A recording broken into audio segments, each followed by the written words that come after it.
Bonjour Terre-Noire. Salut. Je suis très heureux de vous rencontrer enfin. Ça fait très longtemps que je vois passer ce nom Terre-Noire. En fait, ça fait des décennies parce que je suis né à Terre-Noire. Et de rencontrer un groupe qui porte le nom Terre-Noire, ça fait... Allez, on va se laisser aller. Ça fait chaud au cœur, quoi. Alors, on a dû vous la poser des milliers de fois la question. Pourquoi ce nom, avoir choisi ce nom d'un quartier de Saint-Étienne qui s'appelle Terre-Noire? C'est notre quartier d'enfance, on a grandi ici. Là, on est au château de la Perrotière, on a grandi à 300 mètres d'ici, à vol d'oiseau. Je pense qu'on trouve que le nom Terre-Noire est beau, il sonne bien. Par chance, c'est notre quartier d'enfance, donc comme on est frères avec Théo, on raconte, on a ce socle commun, cette histoire commune, ce lieu d'enfance commun. Et donc on s'est dit que l'état d'esprit d'être ancré, enraciné chez nous, dans ce qu'on raconte dans nos chansons, de parler du réel, d'essayer de le poétiser, tout était un petit peu contenu à l'intérieur du mot Terre-Noire. Et c'était une manière aussi d'être toujours fier de là d'où on venait en fait. Vous êtes des créateurs, hein. Le fait d'avoir vécu à Terre-Noire, d'être né à Terre-Noire, ça influe dans votre composition, dans vos écrits? Ouais, bien sûr. On a il y a beaucoup de chansons qui parlent du territoire. Moi, je pense à Jusqu'à mon dernier souffle, on énumère les noms des quartiers, le château, là où on est en ce moment même, Saint-Jean, Saint-Cham, le quartier, le château, le cimetière de Terre-Noire. On a pris des photos, notre première EP, c'est ce cadre-là. On a toujours été hypnotisés par le quartier de Terre-Noire et par tout l'imaginaire qu'il a créé en nous. Quand vous rencontrez des gens, quand vous êtes en tournée, quand vous êtes dans la capitale, quand vous dites on est Terre-Noire, est-ce qu'ils vous posent la question de savoir ce qu'est Terre-Noire? Ouais, on a souvent ce nom. Les gens imaginent que c'est un nom qui vient d'une province fantastique où ils n'ont pas l'idée de territoire en fait. Ils se disent juste mais pourquoi ça parle de la terre fertile, la terre noire, l'argile, ce qui renaît. Vous faites référence au charbon, non? Et nous on sait que c'est le charbon, les gens ils pensent que c'est peut-être plus imagé, mais en fait Terre Noire, non, c'est le revers de la médaille, c'est le côté plus des entrailles de la terre, un peu moins propre et profondément ouvrier. Du coup, quand vous leur parlez de Terre Noire, vous avez envie de leur faire découvrir votre quartier, votre ville? C'est pour ça qu'on a fait ce festival, donc bien évidemment c'est des locaux, c'est des Terranéens qui viennent, mais c'est aussi des Stéphanois qui ne sont pas venus ou qui s'y sont allés quand ils avaient 5-10 ans pour le centre aéré, pour les classes vertes, et quelques personnes qui viennent de partout en France et qui se retrouvent à Terre-Noire. Donc là c'est rigolo, la mise en abîme pour ces personnes qui ne connaissent pas du tout le quartier, ça doit être vraiment chouette. Justement, on est à la Perrotière, on est au château de la Perrotière. Comment est née cette idée de festival? C'est un coup de cœur, c'est l'envie de partage. Comment c'est venu? Comment est venu le déclic, j'ai envie de vous demander? C'est l'envie de faire quelque chose sur le quartier, dans le quartier, au cœur. C'est aussi, je pense qu'il n'y avait pas un lieu qui s'y prêtait, on aurait peut-être moins facilement imaginé ce geste. Mais franchement, le parc du château, le château de la Perrotière puis son parc, c'est quand même un endroit qui est sublime, quoi. Ça s'y prête, il y a les bons espaces, les bonnes tailles. On a vu hier, là on est dimanche. Donc on a vu hier, on a accueilli 1 millier de personnes sur le site du festival et il y a ce mur d'enceinte qui protège, c'est comme un petit havre de paix, de verdure, une petite forêt magique. Donc il y a une forme déjà de magie, je trouve, dans cet espace tout simplement. Et donc voilà, on s'est dit que depuis longtemps, on s'est dit que c'était très propice à un moment de musique, un moment de festival, d'accueil des gens, de fête tout simplement. La fête du château. Et là, vous avez réussi à mobiliser les gens comment? L'équipe de bénévoles, les gens qui vous aident, ils sont là pour vous ou pour tout l'univers du festival? Je pense que c'est les deux. Je pense que ce qui a fait envie aux gens, si on avait fait juste un festival de musique simple, je pense que c'était pas intéressant. Ça, c'est la deuxième partie. Donc l'idée de faire tomber la musique, c'était important. Et il y a quand même, j'ai envie de dire principalement, l'envie de faire quelque chose avec les gens, de construire avec les gens. C'est pour ça qu'il y a l'Amicale laïque à côté de nous, l'Union musicale de Terre-Noire. C'est les valeurs de Terre-Noire, j'ai envie de vous dire. Je pense que c'est une ville, ça a été une ville ouvrière pendant longtemps, donc je pense que cette idée de penser collectif en fait, penser les choses en collectif, c'était important. Donc on a plein de gens qui, ça faisait l'identité du festival, c'est ça, c'est de faire les choses avec les gens, faire les choses ensemble, œuvrer ensemble et accueillir les gens de l'extérieur. C'est pas un entre-soi justement. C'est au contraire être fier de son quartier, remettre de la lumière sur ce quartier qui est magnifique. Et et voilà, et accueillir les gens le mieux possible, comme on sait faire à Saint-Étienne. Et les autres artistes que vous avez fait venir, ils sont venus par amitié, ils sont venus par envie de découvrir Terre-Noire. Comment ça s'est passé là aussi la programmation? La plupart sont des amis proches, donc il y a des personnes auxquelles on parle de Terre-Noire, on parle de notre quartier depuis des années et des années, et au bout d'un moment, à force de les tanner, ils ont envie de voir à quoi ça ressemble. Et les gens sont venus vraiment par amitié, nous ont fait l'honneur de venir et étaient franchement contents parce qu'ils ont entendu parler de ce bled. Pour revenir à votre parcours, j'ai lu que vous veniez d'une famille de musiciens finalement. Ouais, on a un oncle qui est musicien. Vous avez baigné là-dedans, c'était tout naturel. Après le succès c'est autre chose, mais à la base vous aimiez la musique quoi. Ouais, il y a de la musique, il y a toujours eu beaucoup de musique à la maison. On a un autre oncle qui est musicien qui s'appelle Freddy Kroger qui était un petit peu connu ici à un moment. Et ouais, il nous a facilité, il nous a ouvert les portes déjà du plaisir d'en faire, de l'apprentissage. On nous a monté sur scène avec lui et puis ouais, tout d'un coup quand on a un exemple c'est beaucoup plus facile de se projeter de faire la même chose. Donc ouais, on a cet oncle musicien qui nous a ouvert les voies. Musicien, créateur, est-ce que ça change beaucoup votre façon de travailler, de passer d'un statut d'un peu d'amateur à devenir très connu et d'avoir des victoires de la musique, d'être reconnu? Qu'est-ce que ça change dans votre façon d'être et dans votre façon de travailler?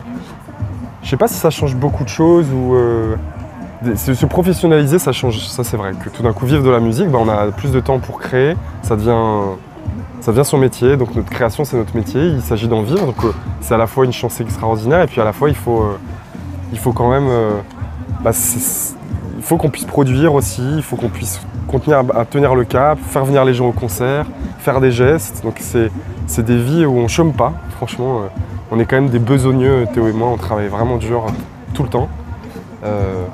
Mais voilà, souvent ça vaut le coup quoi. Souvent les grands tunnels de travail qu'on se met, ça fait advenir des moments qui ont du sens pour nous et dont on est fier en fait, vraiment. On fait pas fausse route. On travaille différemment selon qu'on écrit pour soi-même ou qu'on écrit pour les autres? Oui, on travaille différemment parce qu'il faut travailler.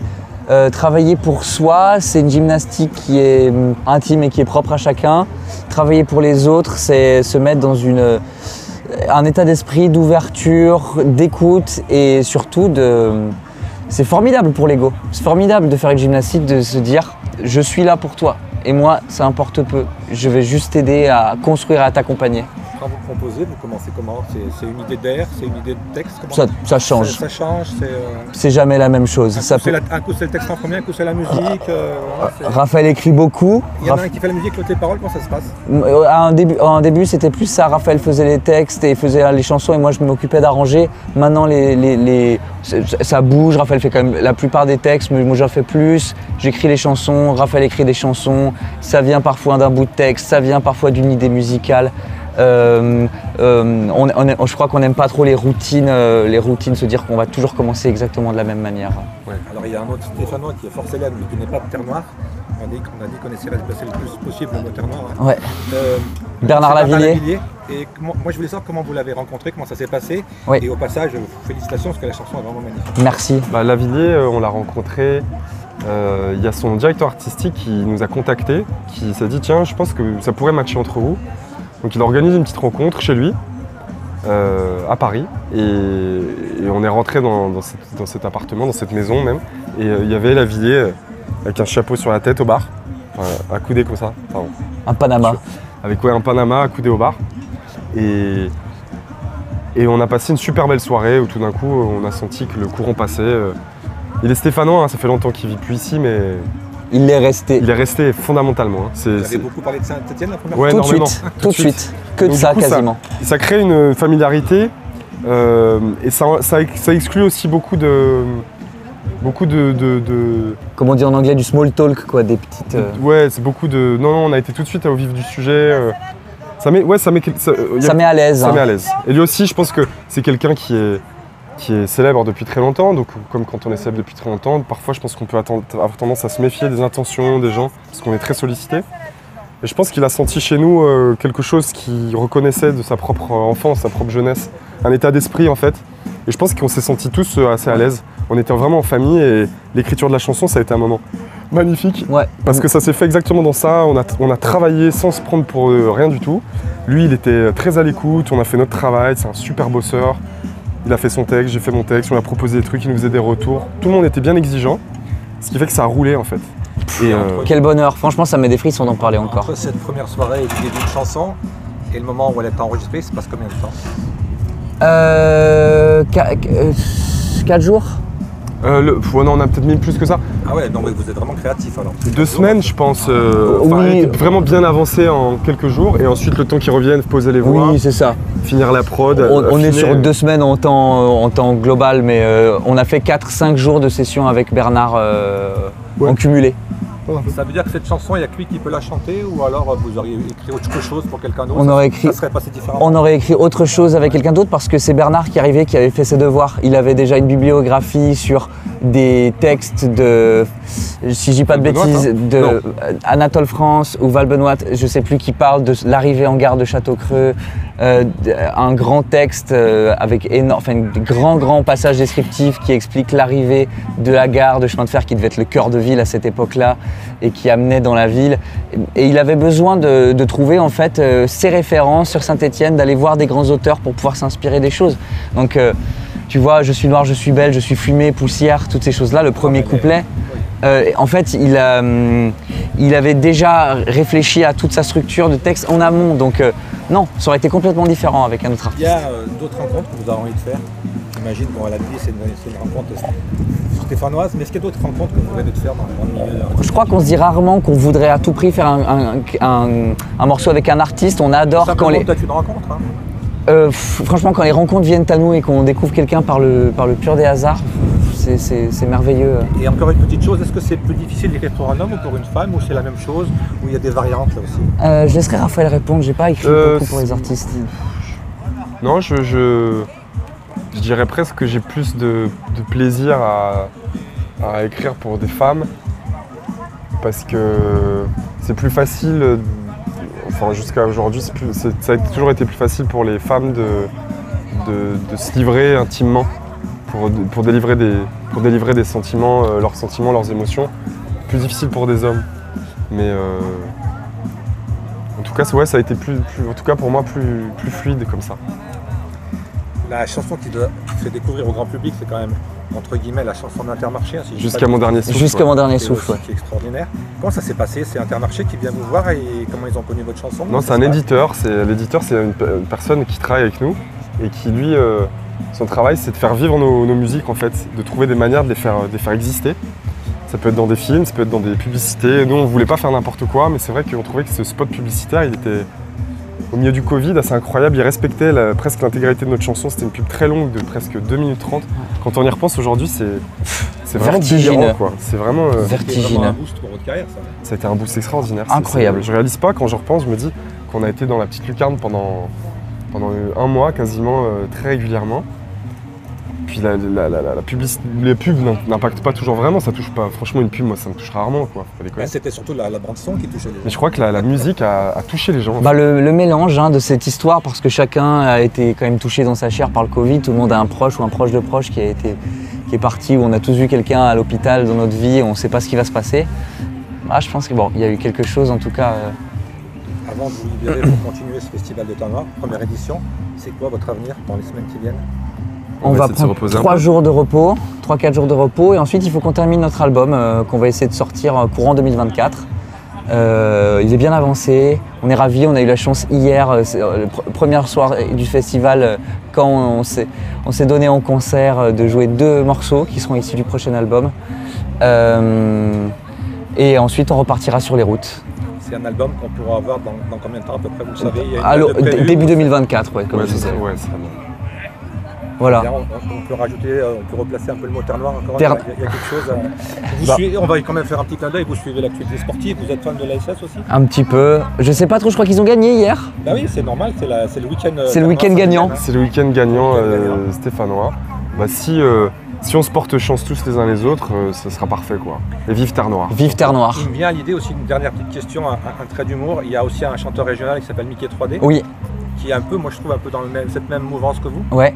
Est-ce qu'il y a des choses aussi là, des collaborations, des clins d'œil, je crois qu'on a invité Mickey 3D à venir, mais il pouvait pas. Il nous a gentiment répondu, il aimait bien l'idée, il aurait aimé venir, il n'était pas dans la région à ce moment-là, mais pour la petite anecdote, Mickey 3D, c'est la première personne qui m'a fait rencontrer un directeur artistique dans un label à Paris. J'avais fait le tremplin des polissons à Montbrison avec un projet solo avant. Et en fait, il avait appelé son directeur artistique et il m'avait trouvé un rendez-vous. Donc on s'est tous ces artistes-là, on s'est tous fait la passe et on pense aussi à la Debink. Debink, il y a un des membres du groupe qui est du Bas-Vernay, ouais, de Terre Noire aussi. Donc Terre Noire, terre d'artistes. Le Bas-Vernay qui était il y a quelques années tout des jardins. Ouais, et maintenant ça l'est plus, en effet. Ouais. Merci Terre Noire. Merci beaucoup. À bientôt Merci Terre Noire. Top Info. Et mettez top au top, j'allais dire oui, Terre Noire très haut parce que ça fait vraiment chaud au cœur quand on voit Terre Noire sur les chaînes nationales. Merci beaucoup. Merci du fond du cœur. Au plaisir. Ciao.